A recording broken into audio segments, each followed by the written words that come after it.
Hey everyone, yeah,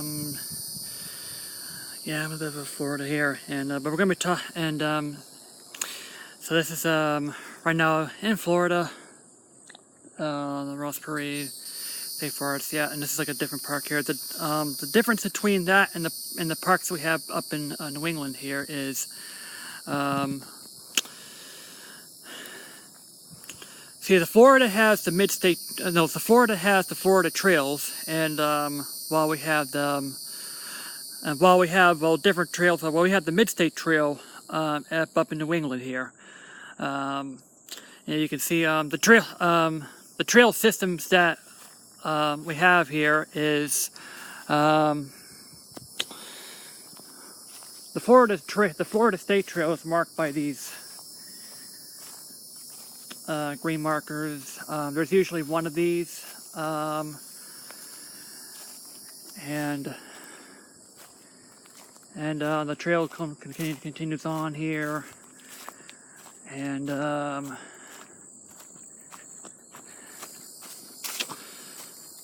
we actually have something similar to it was one part of the Bobby's Ranch, where they have Wells Hole. I believe that the axis ones are blue and the things here red. These orange markers, these are the main Florida trail, the Florida Trail. The axis markers are blue, like kind of a light blue turquoise colors. These are the red ones here. We also have a couple of things. We have Ocala. It goes through Ocala, basically from the Florida Panhandle all the way down to way far to the south, and it goes through the Big Flake of Florida. I think they should have a contractor that they can access the Walt Disney theme parks off from the Florida Trail. But yeah. But anyway, we're just going to talk about what the Switch Pro needs, and what the Switch Pro needs to succeed. So, a few things that the Switch Pro needs is a cellular connection here. We need to have like a 4G, at least a 3G, 4G connection, and we can have, and they can actually allow people to have like a cellular connection, and they can allow them to tether off their cellular plans, and so they can have the free things here. But folks, the internet is, we're deeper in the 21st century right now. We're going in the second decade. We're going into the third decade into the 21st century. I mean, we're no longer,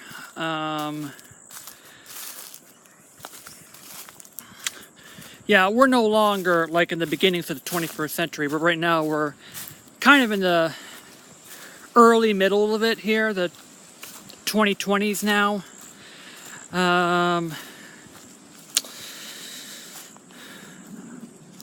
But I think it's time for this.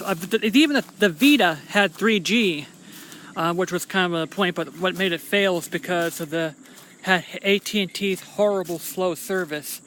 But I do believe it's time for us to go online. And we need to have like a 4G connection.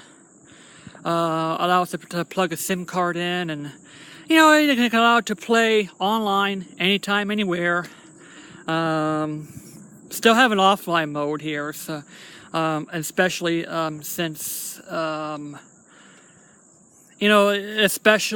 since if there's any data caps or anything like that, because you have data caps that are a possibility here, but still have offline mode because it's not covered like a lot of anywhere. I mean, yeah, I'll accept 4G. I mean, 5G is right now in its infancy stage now.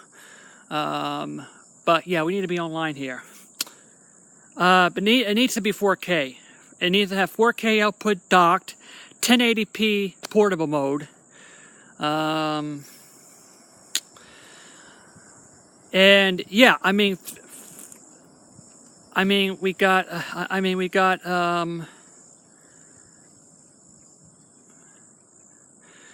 I mean, we got the 1080. I mean, the 1080p is just standard definition, like that comes in here today. But now we have 1080 coming a really good thing on for portable devices now. I mean, the screens, because they're becoming such higher and higher resolution.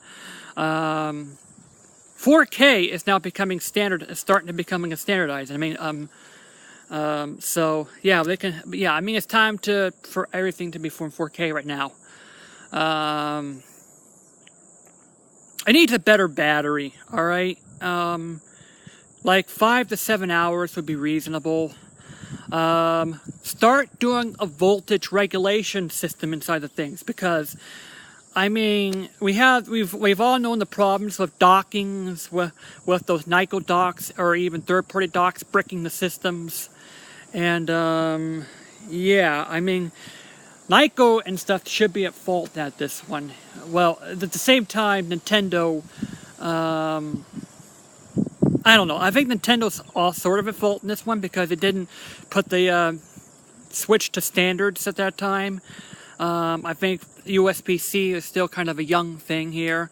Now it's widely becoming more and more things. The GPD Win 2 I have has charges up by USB-C, as well as I think everything's gonna be USB-C, because it's reversible, like the it's reversible like the new Apple Lightning connector. Well, the Apple Lightning's more of a proprietary for Apple devices, like this iPod and the new iPod Touches and the iPhones that we have here. But yeah, regulate the GTs here. And lastly, Nintendo, put Bluetooth audio out in the things. When did the Switch came out? 2017, and yet we have to rely on the 35mm headphone jack for audio out for on the go. Or if I want to plug a headphone to play on the go. This iPod that came out in 2015 had Bluetooth in it here. I think the early versions have iPods there. Devices that came out in 2013, 2014 had a Bluetooth audio transmitter in them. Why? I mean, Nintendo. It's 2017. I mean, this is the thing that 2017's. I mean, I don't know if the Vita had Bluetooth in it here, but I mean, we're in the 21st century right now. I mean, I know that some people out there still have old headphones and we have it here, but I think it's time to put a Bluetooth transmitter in it. I use a Bluetooth headset. This is a Bose Quiet Comfort 35. It's Bluetooth. I mean, yeah, it's Bluetooth. So, you know, like that here. So I believe I believe every electronics from Nintendo at this point on. I think even the Switch Mini should have a Bluetooth in there. I mean, it's not that expensive nowadays. I mean, so yeah. I think that's all I have to say today. JD out. Florida trails. And yeah. And yeah, I bought strong sunscreen too. I have one of those SPF 100s, and I coat my skin. I coat all my exposed skin with it. Yeah.